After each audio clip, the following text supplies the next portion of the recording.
కొణిదెల పవన్ కళ్యాణ్ అనే నేను శాసనం ద్వారా నిర్మితమైన భారత రాజ్యాంగం పట్ల నిజమైన విశ్వాసం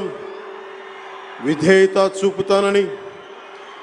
భారతదేశ సార్వభౌమాధికారాన్ని సమగ్రతని కాపాడుతానని, ఆంధ్రప్రదేశ్ రాష్ట్ర మంత్రిగా నా కర్తవ్యాలను శ్రద్ధతో అంతఃకరణ శుద్ధితో నిర్వహిస్తానని,